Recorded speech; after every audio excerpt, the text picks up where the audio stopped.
Good evening. I know that we are all tired and we are all waiting for dinner or maybe departing home, so I'll try to be laconic.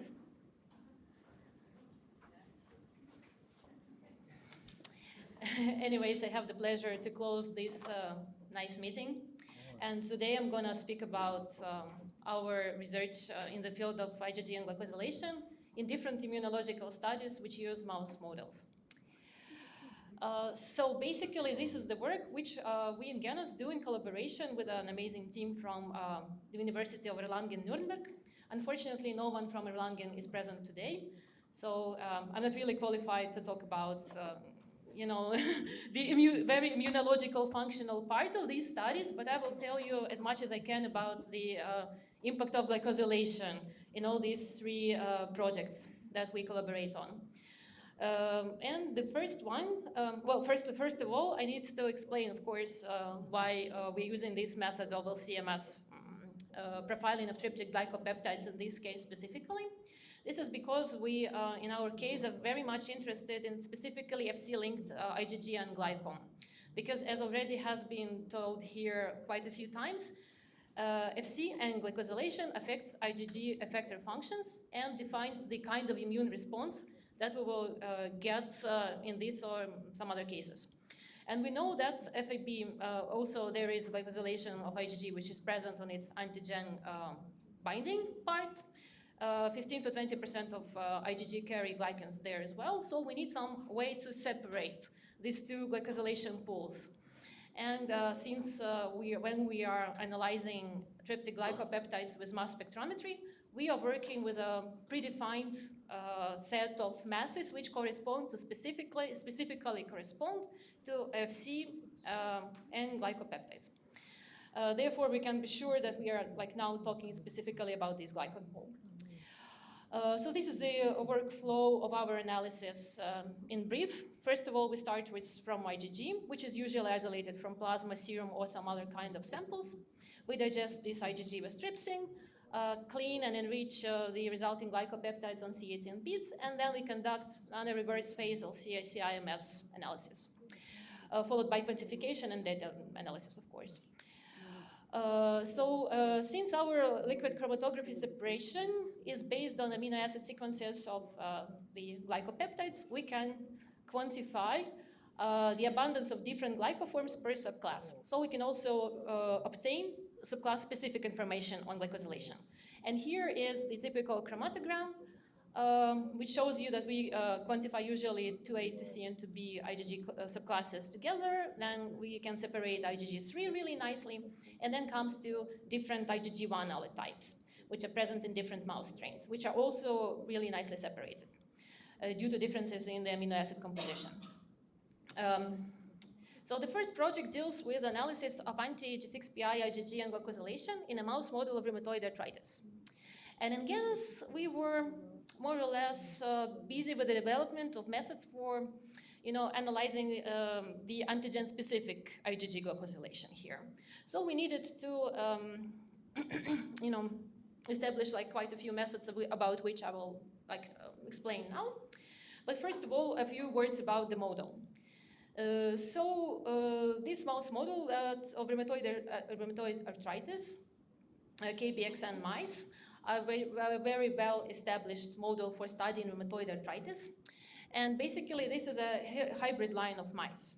So those are Black 6 mice, which have also, which are transgenic for this chirin T cell receptor, crossed with non-obese diabetic mice. And they are known to develop spontaneous rheumatoid arthritis around 4 weeks old, which resembles the clinical picture of rheumatoid arthritis seen in humans. They also have this chronic progressive invasion of leukocytes into the joints, synovitis, cartilage, and bone destruction. The cytokine imbalances which we observe in this model are also very similar to what is seen in clinics in humans. And B-cell hyperactivity plays an important role in the onset of this pathology, and this is why we really would like to characterize IgG and glycosylation in this case. Why IgG is so important here?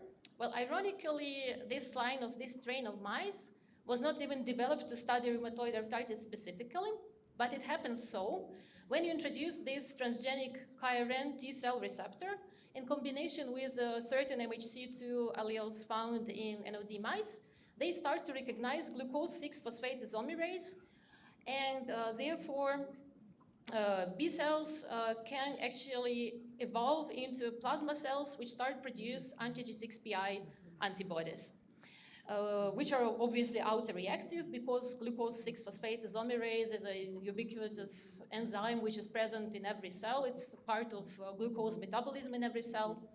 Why arthritis? Because somehow this glucose 6-phosphate isomerase tends to accumulate in joints a lot, and this is why the joints are the primary target for these autoreactive antibodies. And it is very well known from previous studies that majority of these autoreactive antibodies in mice are of IgG1 subclass. This point will be very important later, so please let's try to remember that. So our main research question here was, of course, to study the pathogenicity of this autoreactive anti-G6PI IgG in the model of rheumatoid arthritis.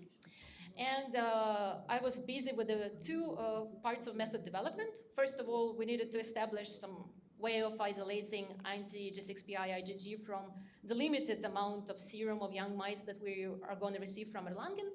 And of course, to develop ELISA to characterize if our isolation process is going well or not, if we are really working with the antigen-specific fraction of IgG, so to say.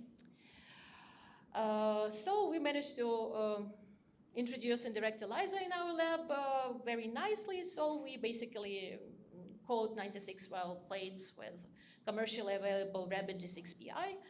Then we apply our sample, and we use, for detection, we use anti-mouse antibodies, which are conjugated with horseradish peroxidase, which we can then can quantify using the proper substrate for HRP.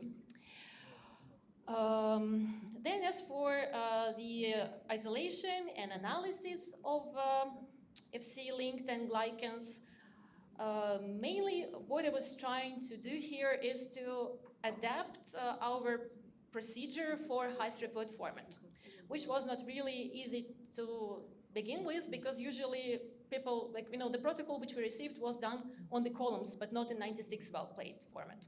And also I would like to use as small volumes of serum as possible, so this part also had to be optimized. So we start with a serum sample of KBXN mice, and normally we would go with total IgG isolation, and then we would conduct affinity isolation of specific antigen-specific antibodies from this total IgG fraction. But since we were working with LCMS, which is specifically targeting Fc glycopeptides coming from IgG, I was asking this question, maybe we should skip this part of this step of our total IgG isolation, because even if we manage to pull down some IgM and IgA, which are also anti-G6PI specific, maybe they are not going to be a problem because they are not going to interfere with LCMS analysis. It turned out that yes, indeed, this step is not necessary, we can skip it, and we don't have to lose material at this point. And we can go straight away to the affinity isolation of the antigen-specific IgG. So we biting G6PI. We incubate it with our samples, serum samples, and then this also can be performed, of course, nicely in a 96 well plate format. And then we can also immobilize this antigen and antibody complex on streptavidin resin, which also can be performed in 96 well plate format. Then part of the sample, after affinity isolation, part of our evaluates goes to this control of specificity using ELISA, and part of it goes for this tryptic digestion and sample prep for CMS analysis. So the latest experiment, when I was trying to see actually how low we can go with the amount of serum to be able to isolate antigen-specific antibodies, was performed in the same manner. So I took 3 samples in triplicates, anti-G6PI IgG isolated from 50 microliters of KBNX mouse serum, Also, I took in triplicates the samples isolated from 10 microliters of KBNX serum. Everything was done in a 96 well plate format, so in kind of in high throughput. And as control, just to see if we're, like indeed, maybe we are isolated something which is non-specific, I took, I tried to isolate anti-G6PI IgG from healthy mouse controls, from the pool of healthy black 6 mice. And here you can see, so these are the results from ELISA, from anti-G6PI ELISA. And you can see that in purple, I have the samples which had like the highest values of optical density in the wells. So it means that they had like the highest concentrations of anti-G6PI IgG in them. So you can see that in flow-through, in none of the washes, no specific signal was obtained.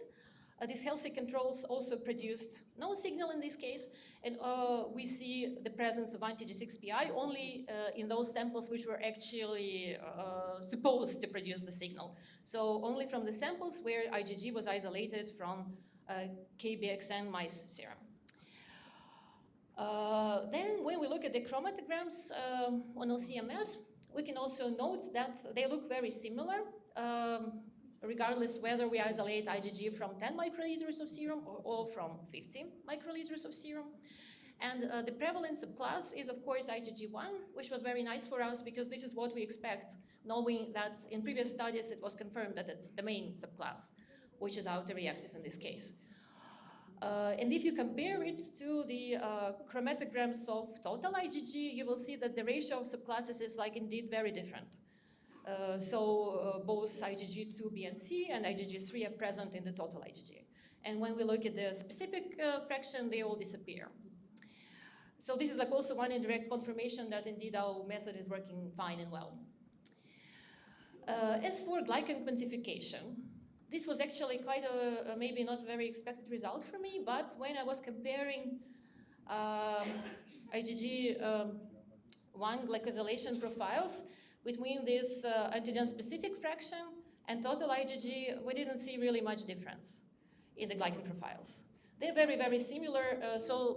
The only difference that you see here, actually those samples marked in red, which was that weird sample. So if we come back, you will see that one of these anti-G6PI IgGs isolated from 50 microliters of plasma looked like really like it was some sort of contamination or an error.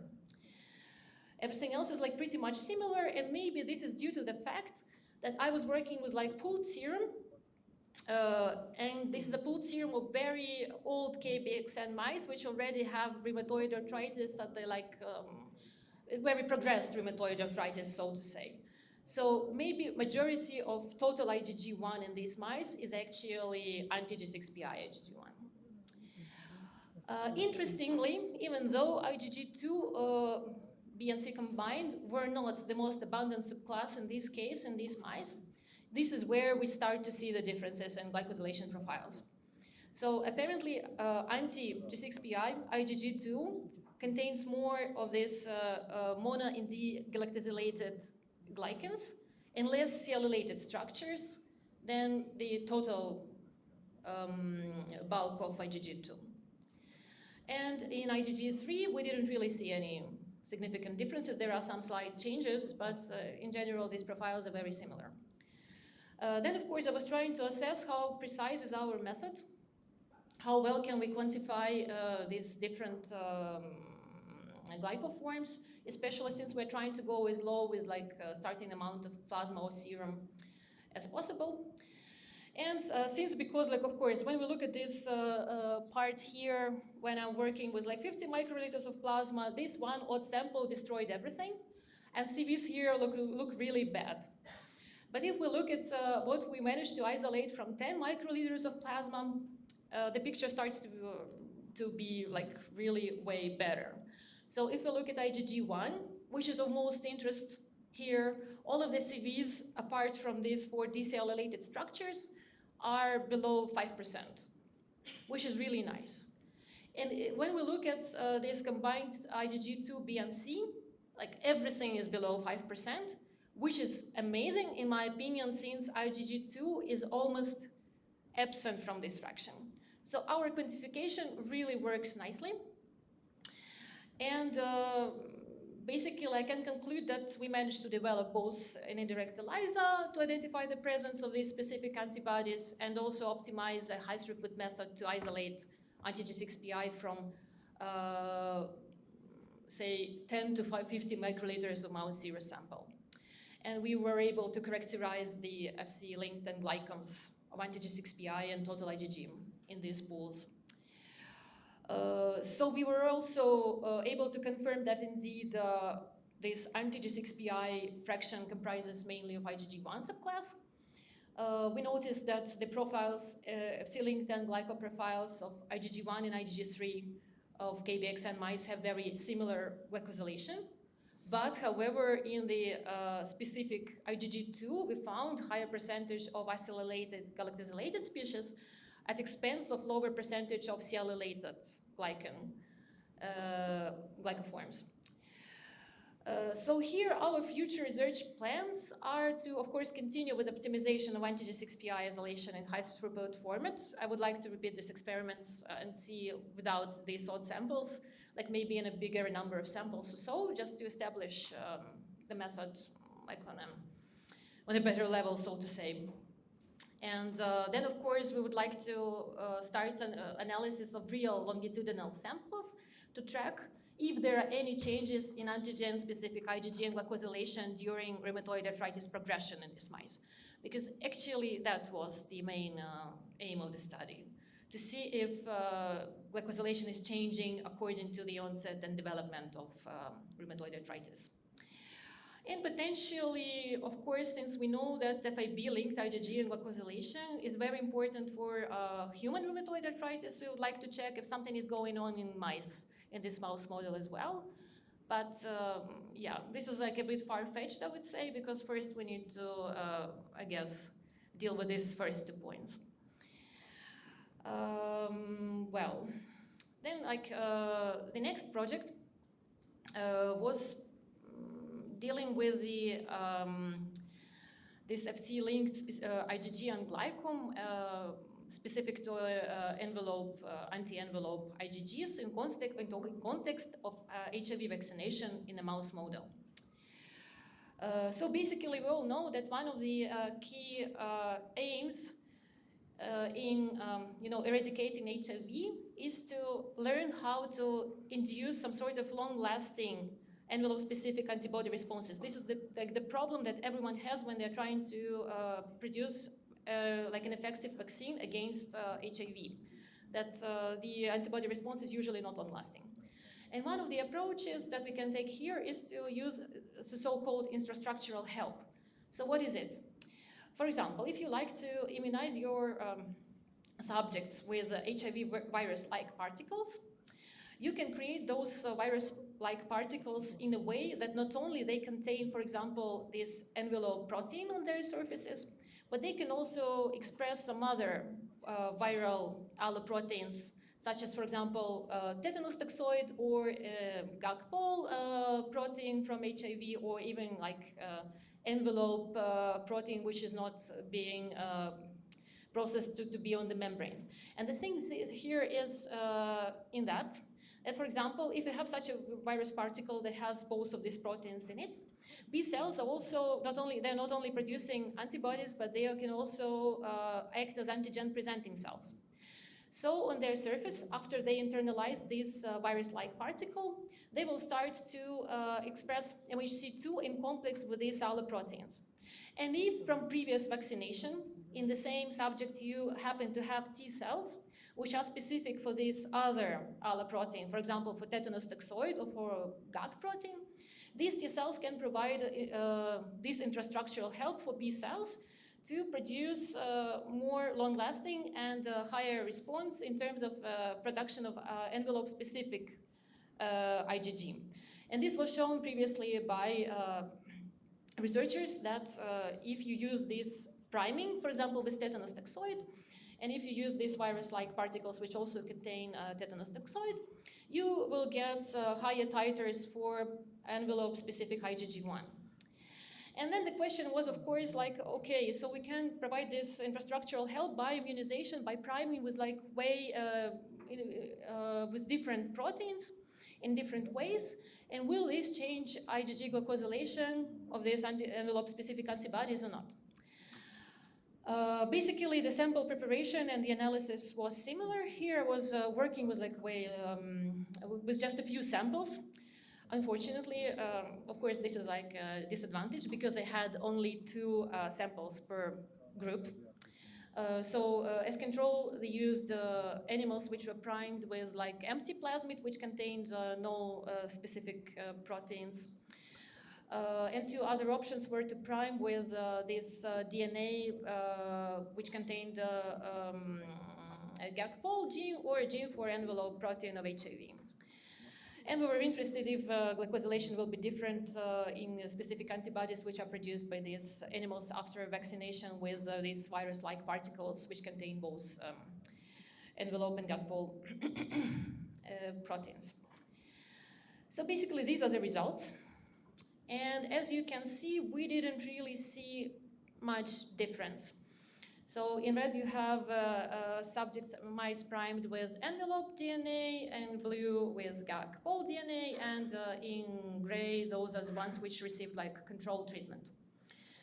If you squint, you can see that, okay, envelope-primed animals exhibited slightly elevated levels of galactosylation. So if you look at G1 and G2F, in IgG1 and IgG2 subclasses, you can see that they are like slightly higher.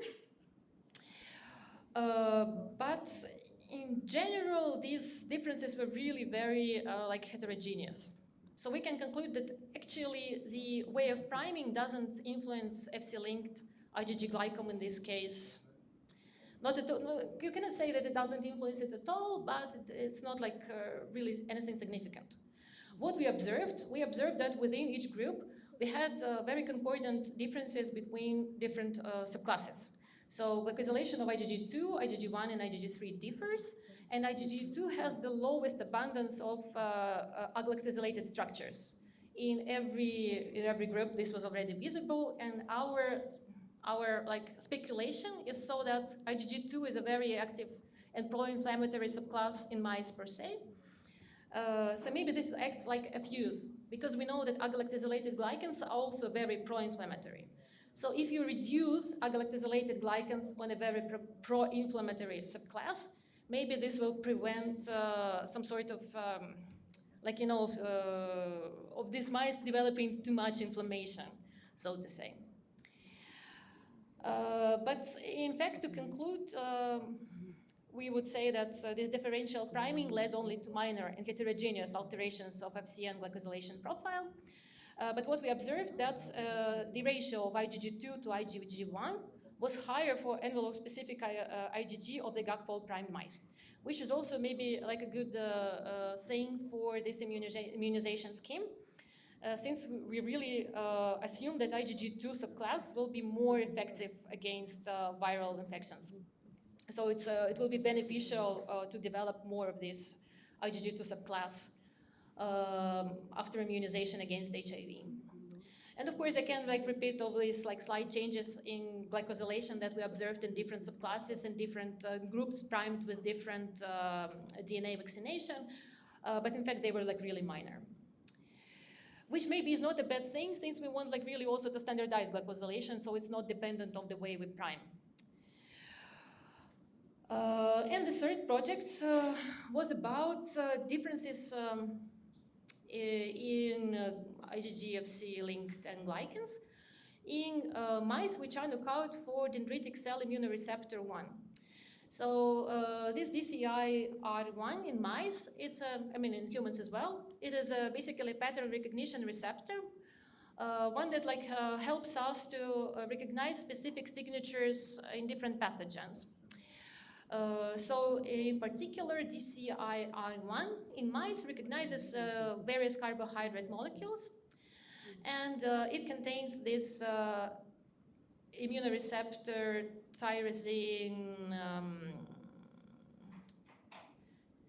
tyrosine-based inhibition domain, which actually, when activated, dampens the immune response. And it is very well known that DCI-R1 deficient mice develop both T and B cell mediated autoimmune disorders. So again, it was like really nice to see whether this knockout for this receptor will lead to any changes in Fc and glycosylation. So here I got a group, like two groups of mice, control black 6 mice, and black 6 mice was DCR1 knocked out. And we also analyzed Fc-linked IgG N-glycome using LCMS approach. And what we see here, it is again, in this case, again, it's not very easy to see like real differences. What we observed was like really a bit unexpected, that sometimes we see differences that are not related to the knockout status, rather to the sex of the animals. So for instance, when we look at cellulation on IgG1, we see that specifically in the control group, for some reason, male mice have like lower abundance of cellulated structures. In regard to the differences between knockouts and controls, maybe we can see something on IgG1 if we look at this terminal 1, 2, 3 linked alpha galactosylated structures. They are slightly elevated in the knockouts, but again, it's not such a big difference. They are very similar. If we look at IgG2, again, here maybe the difference is a bit more pronounced. For knockouts, we can note, for example, lower abundance of galactosylated structures, higher G0, especially in male knockouts. So again, it is somehow connected with the sex of the animals. We see also lower abundance of G1 structures and lower abundance of G2 in the knockouts. As to other observations, again, like males and females sometimes behave differentially, even like within these knockout, not knockout groups. So for instance, on IgG2, cellulation was again, like especially decellulation was lowered in male mice regardless of their knockout status. And when we look at IgG3, again, no clear-cut differences. Controls maybe have like slightly lower galactosylation, and G2 in males, in knockout males might differ.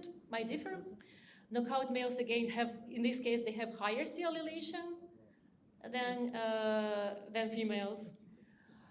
So basically, to conclude anything from this data was really, really difficult.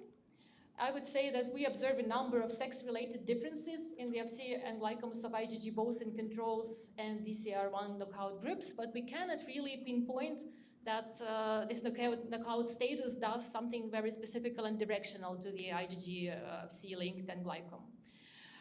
And so it was a combination, I guess, of effect of sex and effect of knockout.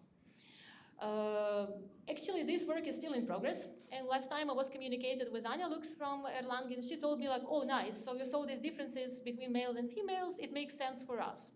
But she never really elaborated. Probably they saw something, you know, in functional experiments between males and females, like differential response, maybe differential affinity to some Fc gamma receptors, or maybe differential ability to activate something like antibody-dependent cellular cytotoxicity.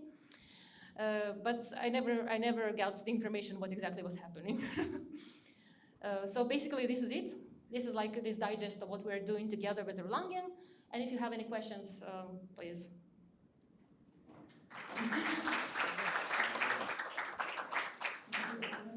Questions?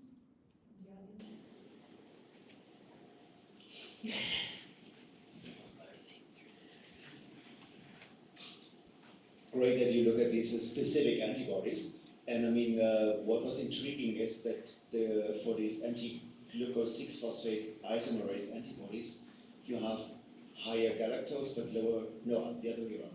Higher galactose but lower salic acid. Was like yes, I can go back. And it was specifically in IgG2. Yeah. So then the question is, how does this happen? Do you think this is caused by synthesis or post-synthesis processing? In which lymphoid organs? This I really don't know, and I don't think it will be very easy to study. Since, you know, IgG2, B and C combined are really like a minor fraction among these anti-D6PI IgGs. Okay, so you look in a combined manner at two. Yes, because we don't separate. I mean, I know that technically you can separate, but it will lead to a very long gradient. Okay, so it could be caused by a subclass contribution also. Yes, of course. Yes.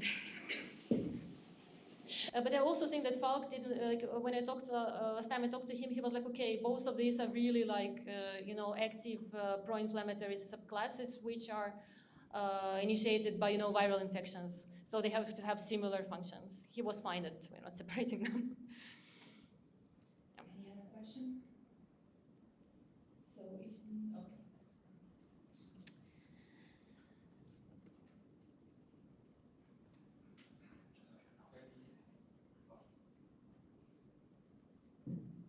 So my question is, IgG, as you mentioned, FC linked this glyco profile is, let's say, sex dependent, right?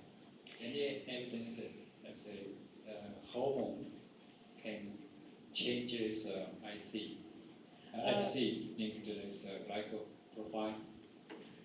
Yes, of course, and it was already mentioned in previous presentations from like our group that indeed, like Gordon mentioned it, that when you study females, estrogen has like really a lot of like great impact, for example, on the extent of galactosylation of IgG.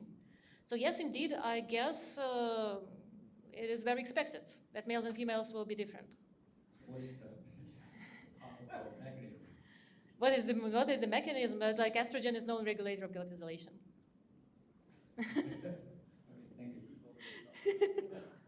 Thank you. Any other questions? If not, before passing the mic, let's thank all of the speakers of this session. Thanks so much. Thank you everybody for staying inside during this beautiful day. At least also beautiful day. So it was great to have you here again. I hope we'll meet again in approximately a year. I'll do my best to do it. For those who are staying tomorrow for this consortium meeting, will be another room just on the other end of this floor. We still have a dinner together, so we'll have some time to socialize.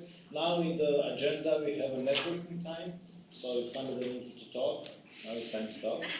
But otherwise, I think we deserve the rest, and we meet for dinner at 7:30.